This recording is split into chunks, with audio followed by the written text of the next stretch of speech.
अहम का नाश कैसे हो और तत्व का अनुभव कैसे हो, इसके बारे में पूज्य स्वामी रामसुखदास जी कहते हैं।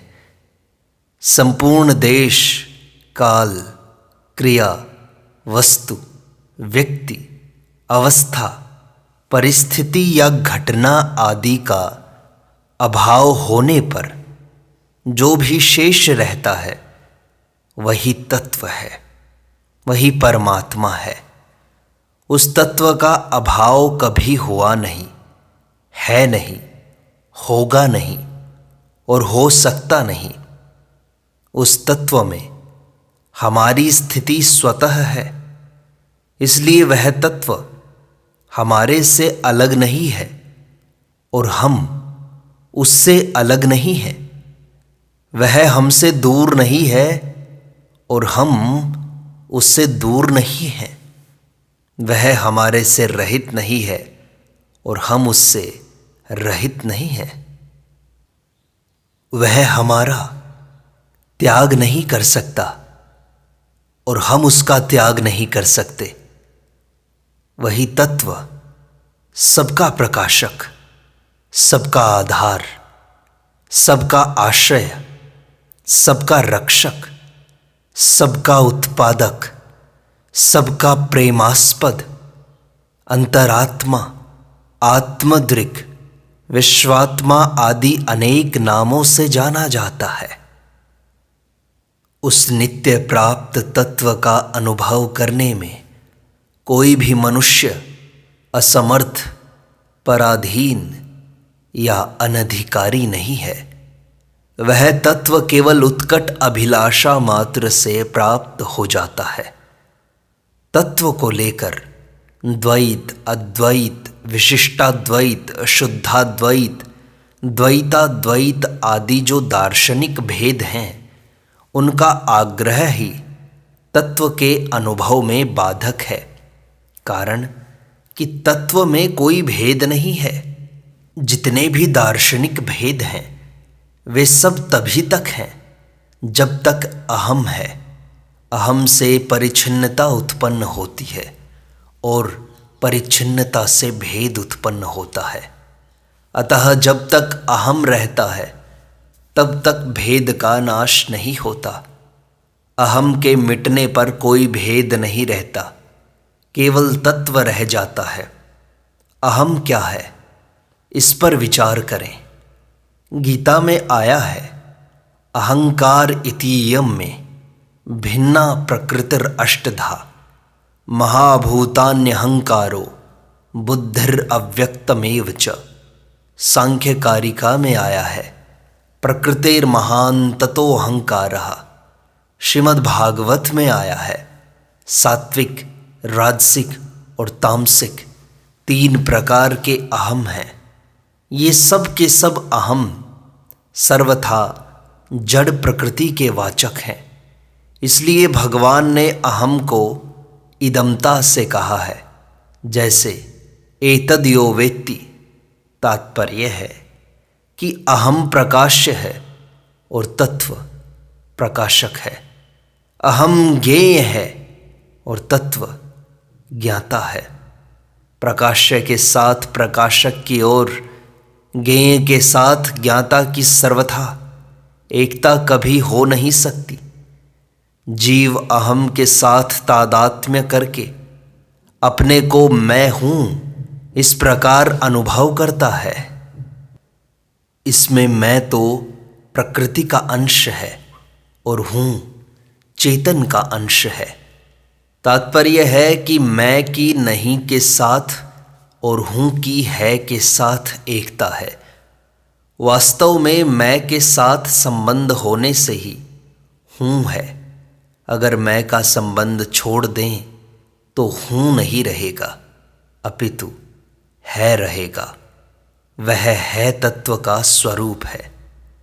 जब जीव भूल से अपने को अहम स्वीकार लेता है तब उसमें जड़ता, परिच्छिन्नता, विषमता, कर्तृत्व, भोक्तृत्व, अशांति इत्यादि विकार आ जाते हैं। अतः अपने में माने हुए अहम को मिटाने के लिए अपने में तत्व है को स्वीकार करना है, क्योंकि तत्व में अहम नहीं है। अहम के मिटने पर जड़ता, परिच्छिन्नता, विषमता आदि विकारों का सर्वथा अभाव हो जाता है। अपने में तत्व को स्वीकार करना भेद द्वैत भाव का पोषक नहीं है, प्रत्युत भेद का नाशक है। क्योंकि अपने में तत्व को स्वीकार करने से अहम नहीं रहता। जब अहम नहीं रहेगा तो फिर अहम से उत्पन्न होने वाले भेद और विकार कैसे रहेंगे। अहम को मिटाने के लिए चाहे हूँ की जगह है को स्वीकार कर लें, चाहे हूँ को है के साथ अर्पित कर दें, अर्थात है रूप से सर्वव्यापी परमात्म तत्व की शरण हो जाएं। ऐसा करने से अहम नहीं रहेगा, अर्थात मैं तू यह वह नहीं रहेगा, केवल है रह जाएगा। जैसे चाकू को खरबूजे पर गिराएं या खरबूजे को चाकू पर गिराएं, कटेगा खरबूजा ही। ऐसे ही है को हूँ में मिलाएं या हूँ को है में मिलाएं, नाश हूँ की परिच्छिन्नता का ही होगा और है रह जाएगा। वास्तव में देखा जाए तो है को हूँ में मानने की अपेक्षा हूँ को है मानना श्रेष्ठ है। कारण कि हूँ अर्थात अहम में पहले से ही परिच्छिन्नता का संस्कार रहता है, इसलिए है को हूँ में मानने से परिच्छिन्नता जल्दी नष्ट नहीं होती। अतः स्वरूप में स्थित होने की अपेक्षा स्वकीय परमात्मा का आश्रय लेना श्रेष्ठ है। जब स्वरूप अहम से विमुख होकर स्वकीय परमात्मा की शरणागति स्वीकार कर लेता है, अर्थात मैं केवल भगवान का हूँ, अन्य किसी का कभी किंचिन मात्र भी नहीं हूँ मैं, इस वास्तविकता को स्वीकार कर लेता है, तब वह माया अपरा प्रकृति को तर जाता है, अर्थात उसके अहम का सर्वथा नाश हो जाता है। मामेव ये प्रपद्यन्ते मायाम एताम तरन्ति ते। तात्पर्य है कि स्वरूप में स्थित होने पर तो सूक्ष्म अहम रह सकता है, पर भगवान का आश्रय लेने पर अहम सर्वथा मिट जाता है, उसका नाश हो जाता है। कारण कि भगवान स्वयं शरणागत भक्त के अहम का नाश कर देते हैं। अहम का नाश होने पर देश, काल, क्रिया इत्यादि तो नहीं रहते, पर है रह जाता है। ज्ञानी तो नहीं रहता, पर ज्ञान रह जाता है। सुख दुख तो नहीं रहते, पर आनंद रह जाता है, अर्थात एक सच्चिदानंद तत्व ही रह जाता है, जिसको गीता ने वासुदेवः सर्वम कहा है। वह तत्व सब देश, काल, क्रिया आदि में परिपूर्ण है, पर उसमें देश, काल, क्रिया आदि नहीं है। उस तत्व की प्राप्ति के लिए क्रिया करना वास्तव में तत्व से अलग होना है, क्योंकि क्रिया करने से करता रहेगा और तत्व की अप्राप्ति रहेगी। ऐसे ही आत्मचिंतन करने से आत्मबोध नहीं होगा, क्योंकि आत्मचिंतन करने से चिंतक रहेगा और अनात्मा की सत्ता रहेगी। तत्व को अप्राप्त मानेंगे तभी तो उसकी प्राप्ति के लिए क्रिया करेंगे। अनात्मा की सत्ता मानेंगे तभी तो अनात्मा का त्याग और आत्मा का चिंतन करेंगे। तत्व को जानने की चेष्टा करेंगे तो तत्व से दूर हो जाएंगे, क्योंकि तत्व को ज्ञेय बनाएंगे तभी तो उसको जानना चाहेंगे। तत्व तो सबका ज्ञाता है, ज्ञेय नहीं है। सबके ज्ञाता का कोई और ज्ञाता नहीं हो सकता। जैसे आँख से सबको देखते हैं, पर आँख से आँख को नहीं देख सकते, क्योंकि आँख की देखने की शक्ति इंद्रिय का विषय नहीं है। अतः वह तत्व स्वयं ही स्वयं का ज्ञाता है। प्रकृति के संबंध के बिना तत्व का चिंतन मनन आदि नहीं हो सकता।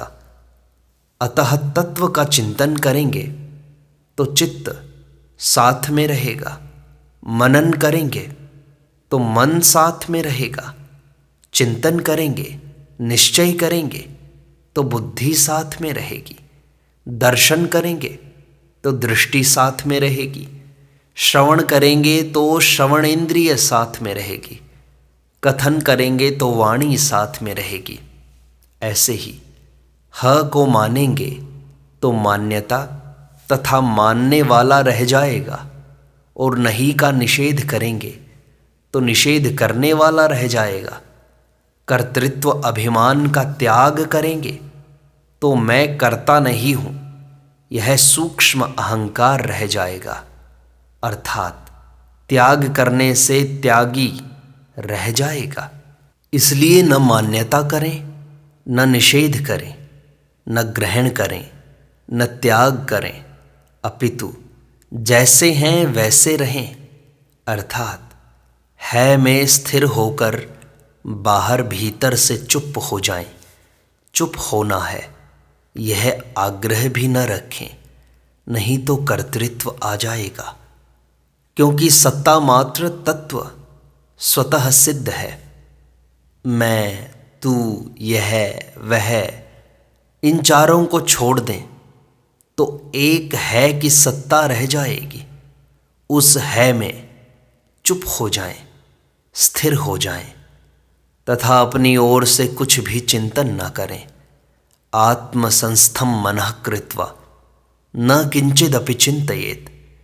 श्रीमद् भगवद गीता के 6 अध्याय के 25वें श्लोक में कहा, यदि अपने आप कोई चिंतन हो जाए तो उससे न राग करें, न द्वेष करें, न राजी हों, न ही नाराज हों, न उसे अच्छा माने, न बुरा माने, उसको न अपना माने, न अपने में माने, अपितु उसकी उपेक्षा कर दें, उससे उदासीन हो जाएं।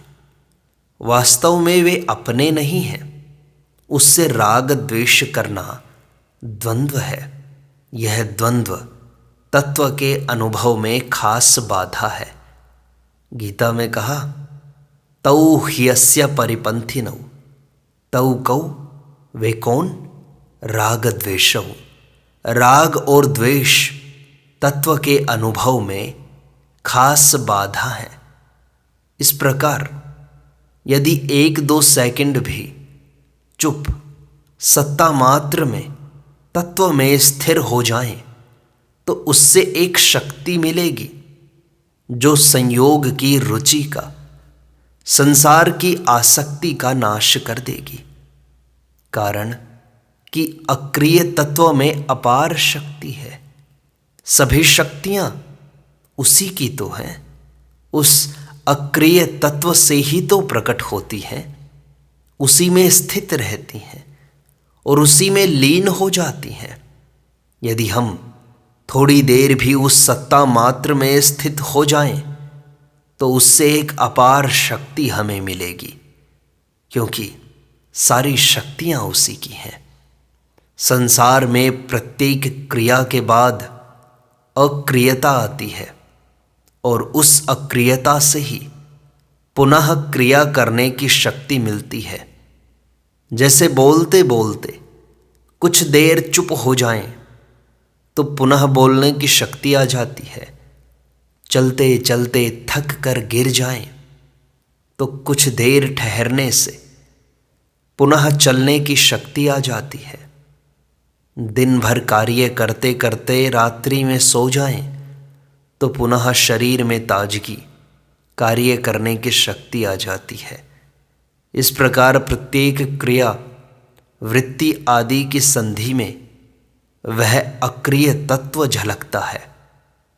जैसे कहा है, सब वृत्ति हैं गोपिका, साक्षी कृष्ण स्वरूप, संधि में झलकत रहे, यह है रास अनूप। उस अक्रिय तत्व में चुप हो जाएं तो उस स्वतः सिद्ध तत्व का अनुभव हो जाएगा। वास्तव में चुप स्वतः स्वाभाविक और सहज है।